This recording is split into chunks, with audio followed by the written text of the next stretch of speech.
अस्सलाम वालेकुम।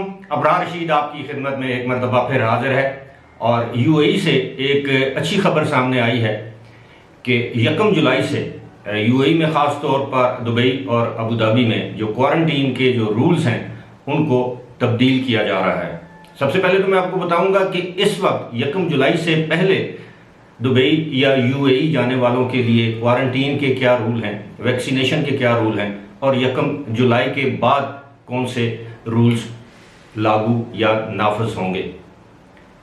सबसे पहले तो यह है कि इस वक्त अगर आप दुबई जाते हैं किसी भी मुल्क से और अगर आप ग्रीन लिस्ट वाले ममालिक से ताल्लुक़ रखते हैं तो आपको वहां जाकर क्वारंटीन की बिल्कुल ज़रूरत नहीं। लेकिन अगर आप रेड लिस्ट वाली कंट्रीज से जाते हैं तो आपको यहां से जाने से पहले टेस्ट करवाना पड़ेगा। वैक्सीनेशन अगर है तो बहुत अच्छी बात है, वहां जाकर टेस्ट करवाना पड़ेगा। जब तक टेस्ट की रिपोर्ट नहीं आती तो आपको क्वारंटीन में रहना पड़ेगा। यूएई के कवानीन इस वक्त जो नाफिजुल अमल है या लागू है वो ये हैं कि अगर आप यहाँ से जाते हैं, किसी भी मुल्क से जाते हैं, अगर ग्रीन लिस्ट वाले मुल्क हैं और अगर आपने वैक्सीनेशन करवा रखी है तो आपको क्वारंटीन की ज़रूरत नहीं। जाने से पहले वहाँ जाने के बाद टेस्ट करवाना लाजमी है, पीसीआर टेस्ट। लेकिन अगर आप ग्रीन लिस्ट से जाते हैं और वैक्सीनेशन नहीं करवाई हुई तो आपको 5 दिन के लिए क्वारंटीन में रखा जाएगा या रहना पड़ेगा और चौथे दिन आप एक और टेस्ट करवाएंगे। वो टेस्ट अगर नेगेटिव आता है तो आपकी क्वारंटीन की मुद्दत या टाइम ख़त्म हो जाएगा। लेकिन अगर आप रेड लिस्ट वाली कंट्रीज से जाते हैं जिनमें तकरीबन इस वक्त 11 के करीब ममालिक शामिल हैं या 12 हैं, और जितनी भी तादाद है, अगर उन ममालिक से अगर आप जाते हैं और अगर आपने वैक्सीनेशन करवा भी रखी है, दोनों खुराकें ले भी रखी हैं, उसके बावजूद आपको अबू धाबी में 10 दिन तक क्वारंटीन में रहना पड़ेगा।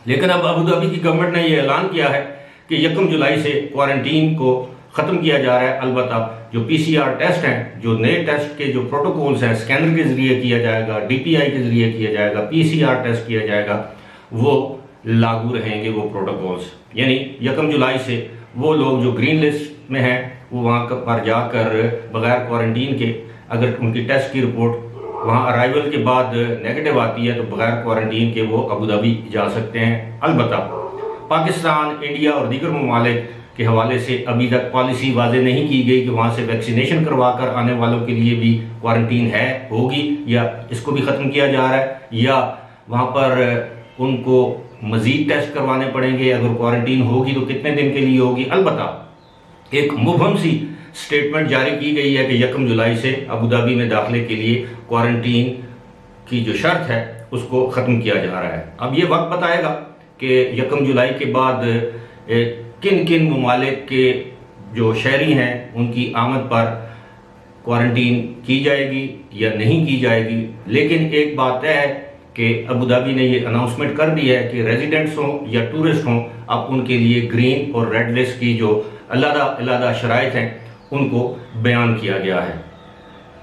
अब बहुत से लोग ये सवाल पूछते हैं कि पाकिस्तान से अगर आप वहाँ पर जाते हैं तो क्या सूरत हाल होगी। तो जिस तरह इंडिया के लिए उन्होंने शराइत आयद की हैं तो पाकिस्तान से जाने वाले लोगों के लिए भी मुझे तो यही खदशा है या मेरा तो यही ख्याल है कि वही शराइत पाकिस्तानियों के लिए भी लागू होंगी। बावजूद इसके कि इंडिया में इस वक्त जो एक डेल्टा वेरिएंट है, डेल्टा जो कोविड-19 की नई किस्म सामने आई है वो इंडिया से है और इंडिया के ऊपर ज़्यादा पाबंदियां। अब यूएई की गवर्नमेंट ने वाज़ेह तौर पर यह बता दिया है कि इंडिया से आने वाले वो तमाम पैसेंजर जो यूएई में आना चाहते हैं उनके लिए 4 वैक्सीन जो यूएई में मंजूर शुदा है उसका ऐलान किया गया। जिन लोगों ने 4 वैक्सीन जो है वो लगवा रखी हैं, जिसमें साइनोफार्म है, फाइजर है, एस्ट्राजेनेका है और अब स्पुतनिक को भी इसमें शामिल किया गया है। यानी ये यूएई से मंजूर शुदा वैक्सीन हैं और स्पुतनिक हम सब जानते हैं कि रशियन वैक्सीन है, ये इंडिया के लिए। अब पता नहीं पाकिस्तान से जब फ्लाइट्स की इजाज़त दी जाएगी, जब ये पाबंदियां नरम या ख़त्म की जाएंगी तो कौन सी वैक्सीन पाकिस्तान के लिए अलाउ होगी, यानी पाकिस्तानियों के लिए अलाउ होगी। क्योंकि बहुत से लोगों के सवाल आ रहे हैं कि जो साइनोवैक की वैक्सीन है, सिंगल डोज वैक्सीन, क्या वो यूएई में मंजूर शुदा है। तो ताहाल तो इस हवाले से यूएई की गवर्नमेंट खामोश है, जिससे ये जाहिर होता है कि ये वैक्सीन मंजूर शुदा नहीं है। वक्त आने पर पता चलेगा, क्योंकि आप सब जानते हैं, मैं हमेशा अपनी वीडियोस में इस बात का जिक्र करता रहता हूं कि वहाँ की जो पॉलिसीज़ हैं, वहाँ के जो रूल्स हैं वो हर दिन की बुनियाद पर बदलते हैं। एक दिन एक पॉलिसी, दूसरे दिन दूसरी पॉलिसी, एक दिन एक रूल, दूसरे दिन दूसरा रूल। यही वजह है कि बाज़ औक़ात एक दिन मैं जो खबर आपको देता हूँ, दूसरे दिन आपको वो उस खबर की उलट खबर मैं देता हूँ। उसकी वजह ये होती है कि एक दिन उन्होंने अनाउंस किया होता है कि क्वारंटीन लाजमी है, दूसरे दिन वो अनाउंस कर देते हैं कि क्वारंटीन लाजमी नहीं है। एक दिन वो कहते हैं कि इंडिया से फ़्लाइट पर जो पाबंदी है वो 6 जुलाई तक बरकरार रहेगी, 2 दिन बाद वो अनाउंस कर देते हैं कि नहीं, 23 जून से इंडिया से यूएई के रेजिडेंट्स यूएई जा सकते हैं इन मखसूस पाबंदियों और शराइत के साथ। अब पाकिस्तान की जो सूरत हाल है, मुझे यकीन है कि जब इंडिया की फ़्लाइट्स खुलेंगी तो पाकिस्तान में भी सबसे पहले रेजिडेंट्स को जो है वो वीज़ा, जो जिन लोगों के पास रेजिडेंस वीज़ा है उनको इजाज़त होगी, जिन लोगों ने वैक्सीनेशन करवा रखी है, दोनों डोजेज़ लगवा रखी हैं, उनको जाने की इजाज़त होगी। इसी के साथ साथ मैं आपको ये भी बताता चलूँ कि जाने से पहले अगर आपके पास यूएई की, दुबई के अलावा किसी एमिरेट का वीज़ा है तो आपको uaeentry.ic8.government.ae पर अपना स्टेटस जो है वो चेक करवाना पड़ेगा या उसको अपडेट करवाना पड़ेगा।